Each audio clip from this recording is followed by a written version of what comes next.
cargos designados por parte de Santiago Peña que se daba a conocer el día de hoy. Estamos hablando de Manuel Ochipinti, que se viene desempeñando como director del Banco Nacional de Fomento. Y va a quedar en el cargo. Era confirmado también entonces ya por Santiago Peña uno de los nombramientos que se daban a conocer en la jornada de hoy. Entonces al frente del Banco Nacional de Fomento seguirá Ochipinti. Hablaba él después de su designación, escuchamos. Sobre todo ser sensibles un poco en el tema de las necesidades de los pequeños créditos, pequeña y mediana empresa, también sobre todo en el tema de la mujer. Tenemos por suerte ya nosotros también una banca social que está trabajando ampliamente ya de hace rato y vamos a fortalecer eso. Y además de eso, vamos a apostar con todo también el tema de lo que es la vivienda. Vamos a ir a apostar acá con la gente de la AFD. Vamos a salir a desarrollar e intentar llegar a las metas que el presidente de la República se ha propuesto para estos 5 años. Y el presidente de la República estaba diciendo 100.000 viviendas, ¿verdad? Entonces nosotros tenemos que llegar a eso. Hoy el promedio de todas las IFI serían 4.000 aproximadamente. Nosotros estamos entre 600 a 700 viviendas anuales y nosotros tenemos que duplicar y triplicar inclusive esa cantidad. Bueno, no han sido muchos, hay que hacer un poco de memoria quienes continúan en su cargo. Sí, no son demasiados. No sé si estamos en pocos casos realmente de gente que va a continuar. Bueno, el caso de Ochipinti, entonces sí en el Banco Nacional de Fomento. Pero les decíamos varias designaciones hoy del corte financiero, económico, podríamos decir, porque también se conoció o se conoce quién va a estar al frente de la AFD en el próximo gobierno. Estamos hablando de Estela Guillén, otro de los nombres en este caso que se dio a conocer en este sentido. Finalmente también ella estuvo dando algunas declaraciones de cuál va a ser el trabajo que van a realizar. Hablan de que es una persona de una alta formación académica en el ámbito económico y estará al frente de la Agencia Financiera de Desarrollo. En este sentido, y decíamos ya más temprano, uno de los cargos que deberá de trabajar con el Ministerio de Urbanismo, Vivienda y Hábitat, en el caso de la promesa que se hacía en época electoral de parte del equipo de Santiago Peña, que hablaba de reducir las tasas de interés para la obtención de créditos para la vivienda a través de AFD principalmente, y que esto iba a permitir un mayor acceso a la primera vivienda, principalmente, Diego, para aquellas personas que están pagando actualmente alquileres. Esa era la promesa. Asimismo, ella tiene experiencia, de hecho es parte del directorio de la Agencia Financiera de Desarrollo y ahora va a estar al frente, según lo comentaba hoy, anunciaba hoy en realidad Santiago Peña, que está muy cerca ya de asumir el gobierno. Él nos pidió que estemos cada vez más cerca de la gente y de manera más ágil. Ustedes saben que la AFD canaliza recursos a través del sistema financiero y eso es lo que tenemos que reforzar. Reforzando todo lo que es programa de viviendas, pero también otras áreas como reforestación, eficiencia energética y también financiamiento de infraestructura, que hoy nuestra carta orgánica nos va a permitir. Así que tenemos varios desafíos y eso es lo que nos pidió el presidente. Dejar de pensar en las pymes, ¿verdad? O sea, tenemos que ser capaces de generar mayor acceso al financiamiento. Y hoy realmente el mercado financiero se encuentra en un momento muy particular, pero tenemos previsto bajar las tasas cuando el mercado también lo permita. Estamos viendo que las tasas están bajando y la AFD acompaña también eso. Por supuesto, cuando tenemos que salir a hacer frente a situaciones, nosotros tenemos un rol contracíclico. Y de hecho hemos mantenido las tasas en un momento donde el incremento de las tasas en todo el mercado fue muy significativo. Bueno, Una crítica va a ser con la vivienda y nos decían los integrantes del futuro gobierno que pueda acceder más gente a este crédito. Claro, además de otras facilidades también.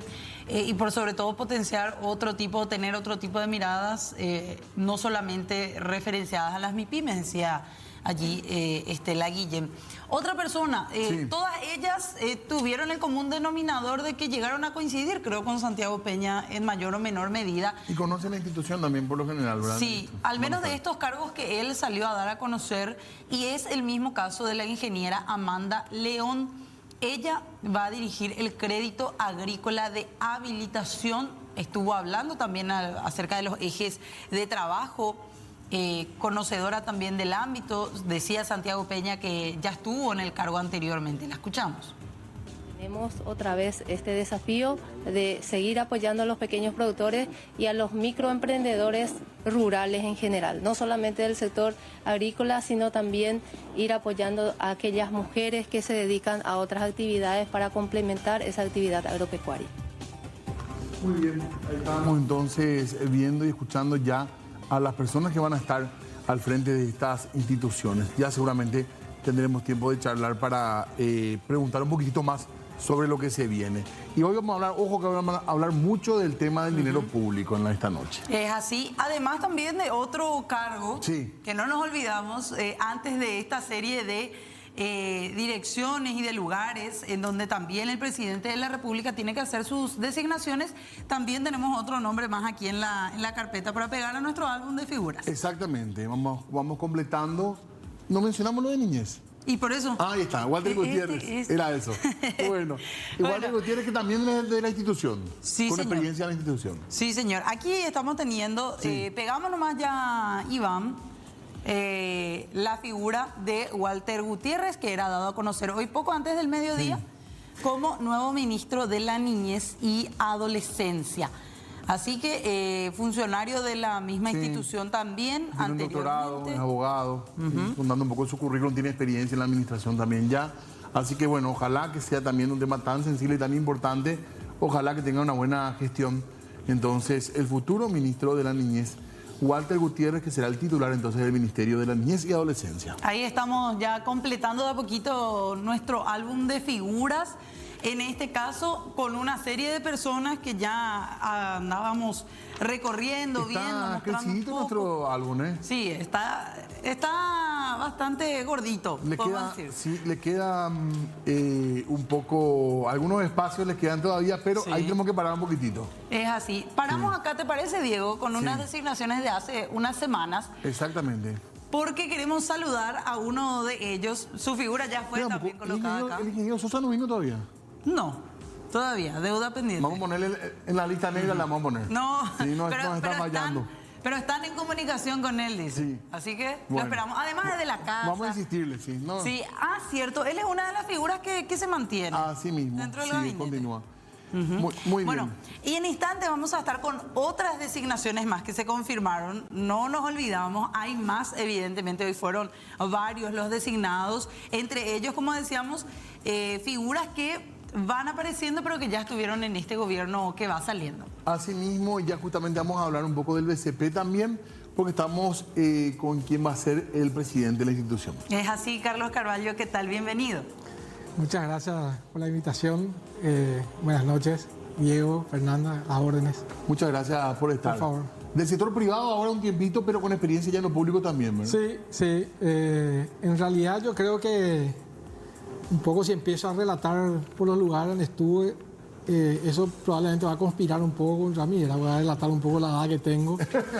Pero yo creo que ya la imagen es suficiente para darse cuenta, digamos que muy joven no soy. Pero sí, estuve ya en el sector público, digamos, estuve en el propio Banco Central en el pasado.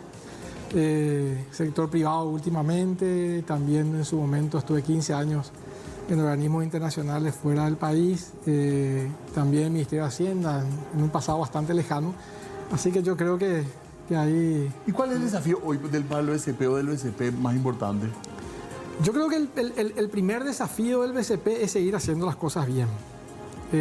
Si vos me preguntás a mí, digamos, la responsabilidad que implica de alguna forma asumir o presidir, digamos, el BCP, yo creo que la primera gran responsabilidad es mantener, digamos, lo que la institución vino haciendo a lo largo de su historia institucional, por lo menos la historia más reciente.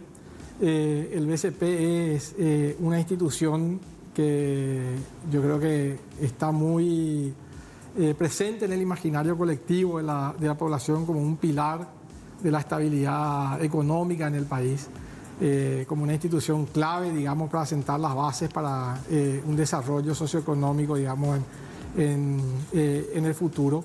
Y por lo tanto, para mí, digamos que ya estuve allí, digamos, y que en lo personal es una institución muy cara a mis afectos, la primera responsabilidad es seguir construyendo, digamos, esa institucionalidad del BCP. Eso que ha hecho que el BCP pueda transitar, digamos, los ciclos políticos, los avatares políticos en general, no solamente aquellos que refieren al ciclo electoral, sin mayores sobresaltos, digamos, ¿verdad? ¿Por qué? Porque tiene un diseño institucional que lo favorece, digamos, a través de un gobierno colectivo, tiene mandatos de sus autoridades escalonados que no coinciden con el ciclo político. Pero lo más importante que tiene el BCP, digamos, es su propia naturaleza técnica, que está de alguna manera basada en la calidad de su capital humano.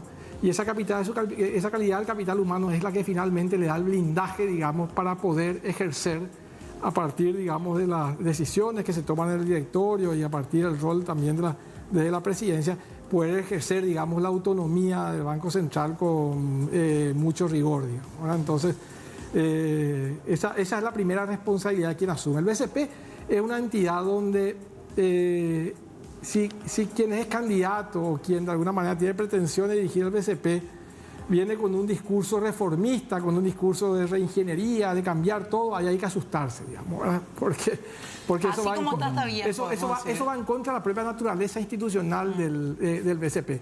Más allá, digamos, de que siempre quien viene tiene una impronta personal, claro.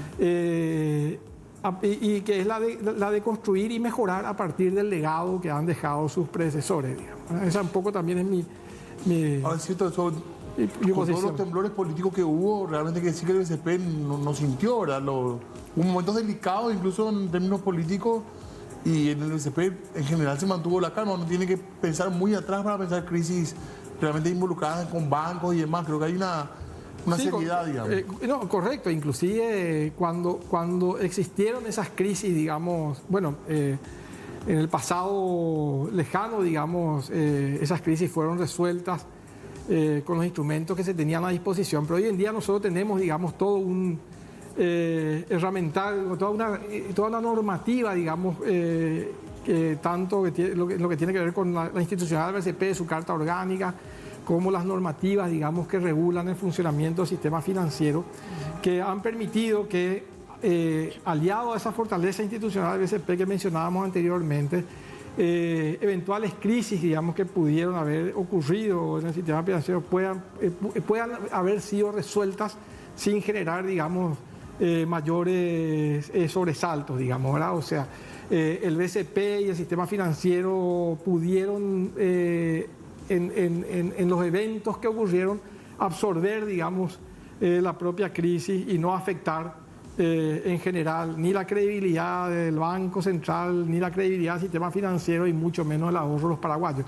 Eso tiene que ver básicamente también con esa construcción institucional que estábamos diciendo anteriormente. Ahora, en los últimos tiempos uno habla del Banco Central y la gente lo asocia directamente con los índices de inflación, más todavía en estos últimos meses particularmente. ¿Cómo ve el tema de la inflación en el Paraguay? Bueno, ese es uno de los mandatos que la sociedad le ha conferido al Banco Central, digamos, sí, ¿verdad? Que está muy claro en su normativa, en su carta orgánica.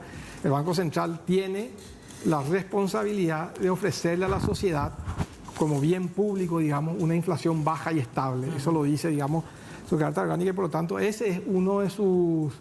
ese debe ser uno de sus focos prioritarios.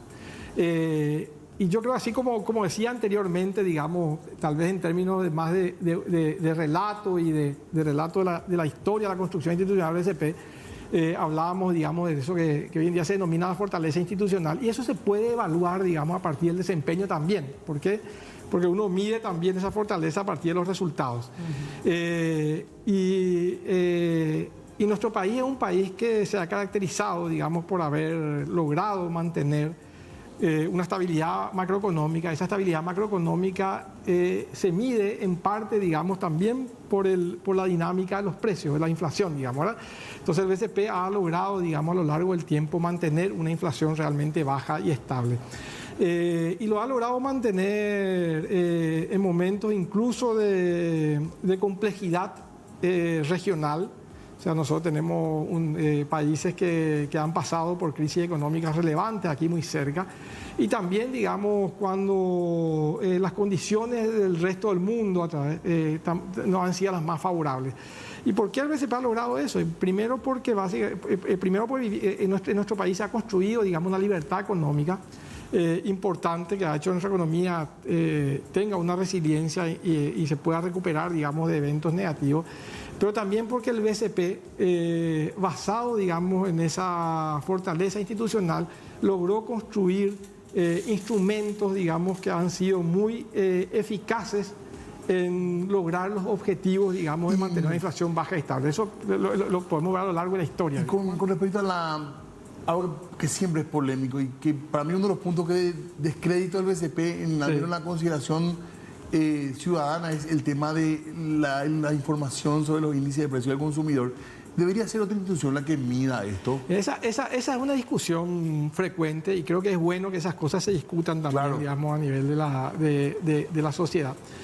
Pero yo lo que podría responder, digamos, para de alguna forma contraponer, digamos, ese punto de vista, es que el BCP, digamos, es una institución con un perfil técnico realmente muy elevado. La gente que trabaja en el BCP son funcionarios técnicos que se han formado en las mejores universidades del mundo, que tienen un rigor, digamos, en el ejercicio de sus funciones muy elevado. Y que mantienen una independencia técnica. Eso es lo que ha hecho finalmente grande al BCP. O sea, que su plana técnica mantiene una independencia técnica, digamos, más allá incluso de las decisiones que pueda eventualmente tomar su propio directorio. Entonces, a lo que voy nomás ahí, Diego, es que el cálculo, digamos, del índice de precios en el BCP no solamente está sostenido en ese rigor técnico que se ha ejercido a lo largo del tiempo, sino que es un índice que hoy en día está auditado a nivel internacional. Digamos, acá de alguna forma nosotros tenemos una serie de organismos internacionales que frecuentemente evalúan, digamos, la consistencia del indicador. Pero además de eso, digamos, la forma de cálculo y su capacidad, digamos, de entregar información adecuada se da también en un contexto internacional. Se utilizan los mejores estándares internacionales. Dicho esto, lo que también diría ahí es que yo particularmente, eso ya es una opinión personal, en realidad, independientemente de que crea que en el BCP se hace un fantástico trabajo para medir el IPC, que es técnico, es independiente, digamos, de cualquier consideración de otra naturaleza, si en algún momento se decide, digamos, que eso vaya a alguna institución, digamos, que puede ser el Instituto de Estadística, que también se ha fortalecido mucho en los últimos tiempos y entrega, digamos, también estadísticas de calidad a la sociedad, no tengo problema. Lo único que diría ahí, que yo pondría, digamos, como una condición, ni siquiera, digamos, como presidente del BCP, sino que como un economista que cree que las estadísticas deben tener criterios muy altos, es que se garantice, digamos, la calidad del indicador, como hoy en día se... y te diría una cosa también, digamos, ¿verdad? El lugar, y que está muy cerca de nuestro país, de nuestro vecino, el lugar donde el índice de precios sufrió la mayor captura política, que terminó, digamos, por erosionar la credibilidad en el indicador y transformarlo inclusive en un índice irrelevante, ocurrió, digamos, en un lugar donde el cálculo se realizaba en una institución que no era el Banco Central, digamos. Entonces la pregunta ahí es, ¿dónde se ofrece mayor posibilidad de blindar un índice tan importante para la toma de decisiones? Hay que acordarse que básicamente los índices de inflación, digamos, la inflación total, la inflación subyacente, todos los índices que se calculan de inflación son, digamos, la principal información para tomar decisiones de política monetaria finalmente. Entonces hay que tener una rigurosidad extrema para el cálculo y el blindaje de ese indicador, digamos, ¿verdad? Vamos a ir hablando de esto, pero salimos a preguntarle a la gente también su opinión sobre el momento que se vive. Principalmente relacionado a la inflación, precios de productos. Compartimos esa entrevista y después hacemos aquí una conclusión respecto al tema. ¿Cómo están los precios ahora? Y están mejorando, gracias a Dios, están mejorando, bajando, sube y baja. Como el precio del tomate, que estaba a 6.000, ahora está a 10.000. Y en el mes de junio estaba a 10.000 luego. Y bajó en el mes de julio y ahora está subiendo otra vez de a poco. Para el mes de septiembre, a partir de septiembre, va a empezar a subir ya lo. Yo le digo a la gente que se prepare bien nomás ya. Y vamos a decirle que sube 5.000, 6.000 por mercadería, pero ahora está, como el precio de tomate, estamos en agosto y ya subió ya más de 4.000. Y se mantiene la verdura, se mantiene el precio. Desde julio se mantiene.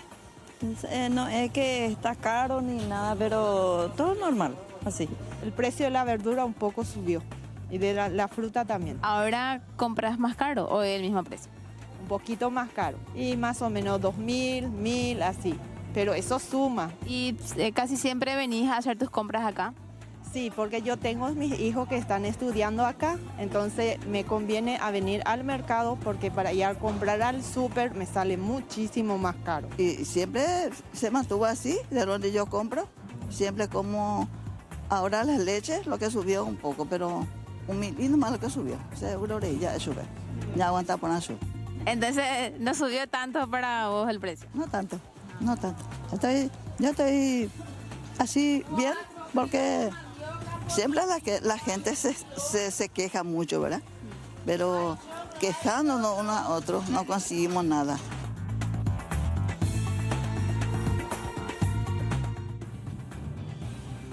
Haciendo nada más una conclusión, algunos dicen sí, subió, los propios vendedores dicen hay una fluctuación entre 6.000, 10.000 en algunos costos. ¿Cómo se explica esta inflación cero de estos últimos meses del BCP? Sí, lo que pasa es que la inflación en realidad, que es básicamente la dinámica del índice del IPC, digamos, el índice de precios al consumidor.